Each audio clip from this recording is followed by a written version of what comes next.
Libro de Mateo capítulo 20. Libro de Mateo capítulo 20. El reino de los cielos es semejante a un propietario que salió por la mañana a contratar obreros para su viña. Convino con ellos en pagarles 1 denario al día y los envió a su viña. Volvió a salir cerca de la hora tercia, a las 9, y vio en la plaza a otros desocupados. Les dijo: id también vosotros a mi viña y os daré lo que sea justo. Y ellos fueron. Salió otra vez cerca de la hora sexta y de la 9, a mediodía y a la media tarde, e hizo lo mismo. Volvió a salir cerca de la hora 11, 1 hora antes de ponerse el sol, y halló a otros allí y les dijo: ¿por qué estáis aquí todo el día sin trabajar? Dijeron: porque nadie nos contrató. Les dijo: id también vosotros a la viña y recibiréis lo que sea justo. Al atardecer, el señor de la viña dijo a su mayordomo: llama a los obreros y págales el jornal, empezando por los últimos hasta los primeros. Vinieron los que habían ido cerca de la hora 11 y cada uno recibió 1 denario. Cuando vinieron los primeros pensaron que habrían de recibir más, pero ellos también recibieron 1 denario cada uno, y al recibirlo murmuraron contra el Señor. Dijeron: estos últimos trabajaron 1 sola hora y los igualaste a nosotros, que hemos soportado el peso y el calor del día. Y él respondió a uno de ellos: amigo, no te hago ninguna injusticia. ¿No conviniste conmigo por 1 denario? Toma lo que es tuyo y vete. Si quiero dar a este último como a ti, ¿no puedo hacer lo que quiero con lo mío? ¿O tienes envidia porque soy bueno? Así los últimos serán primeros y los primeros últimos. Cuando Jesús subía a Jerusalén, tomó a sus 12 discípulos aparte en el camino y les dijo: como veis, ahora vamos a Jerusalén, y el Hijo del Hombre será entregado a los principales sacerdotes y a los escribas, que lo condenarán a muerte. Y lo entregarán a los gentiles para que se burlen de él, lo azoten y lo crucifiquen, pero al tercer día resucitará. Entonces la madre de los hijos de Zebedeo vino a Jesús con sus hijos y se postró ante él para pedirle algo. Y él le preguntó: ¿qué deseas? Ella le dijo: di que estos 2 hijos míos se sienten en tu reino, uno a tu derecha y el otro a tu izquierda. Entonces Jesús respondió: ¿no sabéis lo que pedís? ¿Podéis beber la copa que yo he de beber? Ellos respondieron: podemos. Les dijo: en verdad de mi copa beberéis, pero sentaros a mi derecha y a mi izquierda no es mío darlo, sino que es para quienes está preparado por mi Padre. Cuando los 10 oyeron esto, se enojaron con los 2 hermanos. Entonces Jesús los llamó y les dijo: vosotros sabéis que los gobernantes de los gentiles se enseñorean de ellos, y los que son grandes ejercen autoridad sobre ellos. Pero entre vosotros no será así. Al contrario, el que desee ser grande entre vosotros debe ser vuestro servidor. Y el que quiera ser el primero entre vosotros deberá ser vuestro siervo. Así como el Hijo del Hombre no vino para ser servido, sino para servir, y para dar su vida en rescate por muchos. Al salir de Jericó los siguió una gran multitud, y 2 ciegos que estaban sentados junto al camino, cuando oyeron que Jesús pasaba, clamaron: Señor, Hijo de David, ten misericordia de nosotros. La gente los reprendía para que callasen, pero ellos clamaban aún más: Señor, Hijo de David, ten misericordia de nosotros.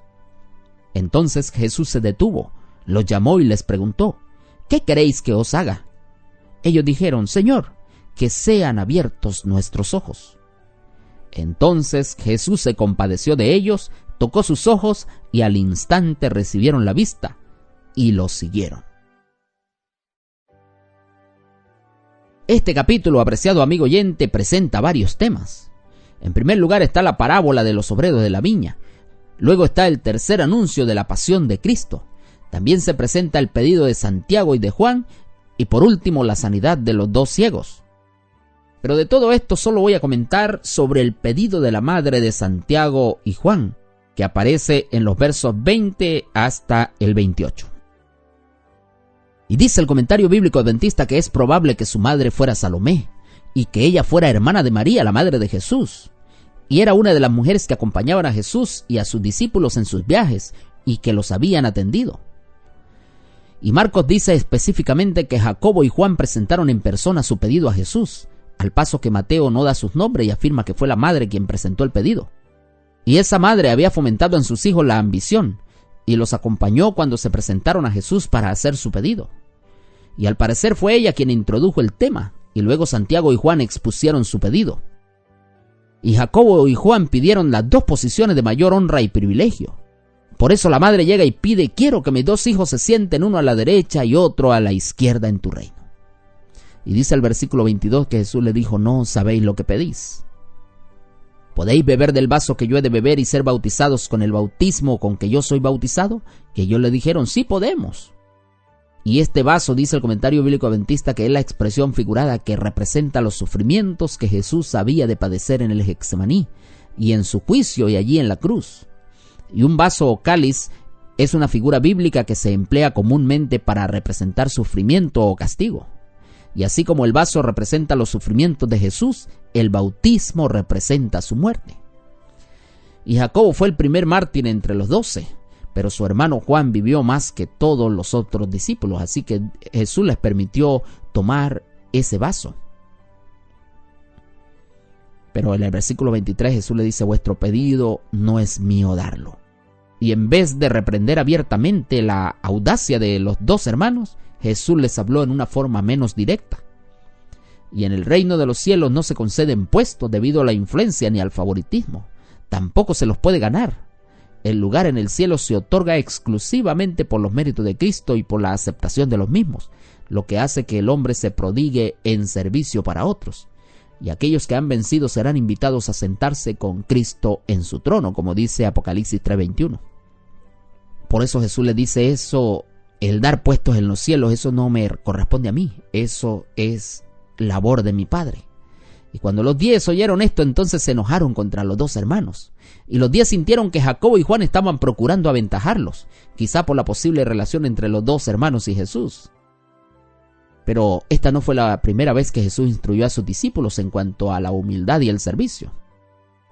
Y por eso Jesús les dice: pero entre vosotros no será así. El que quiera hacerse grande, pues será vuestro servidor. Y el que quiera ser el primero, tiene que ser el siervo.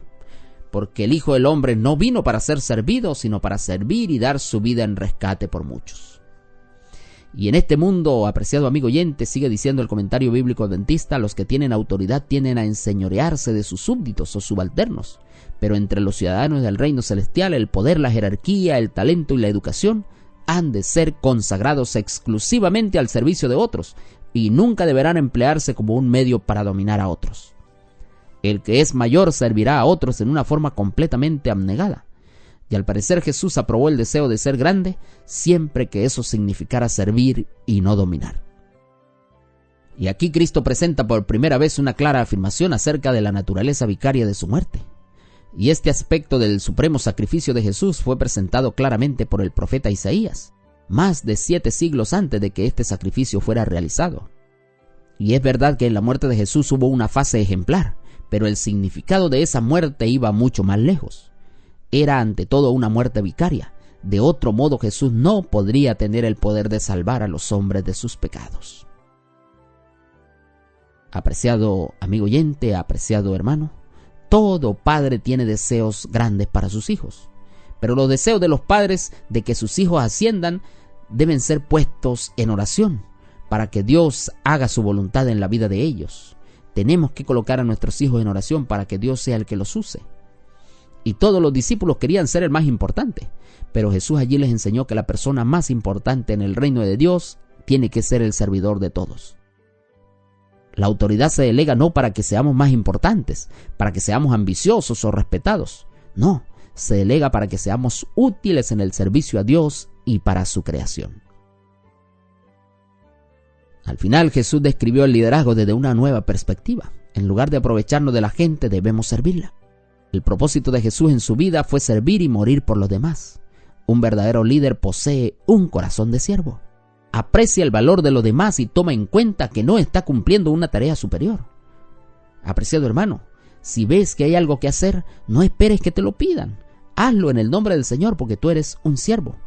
Toma la iniciativa y hazlo como lo haría un verdadero hijo de Dios, como lo haría un siervo fiel. Que esa no es tu responsabilidad o no te toca hacerlo, no importa. Tú eres un siervo al cual Dios ha llamado a hacer grandes cosas para su honra y su gloria. Hazlo en el nombre del Señor. demuestra que eres un verdadero siervo para Dios.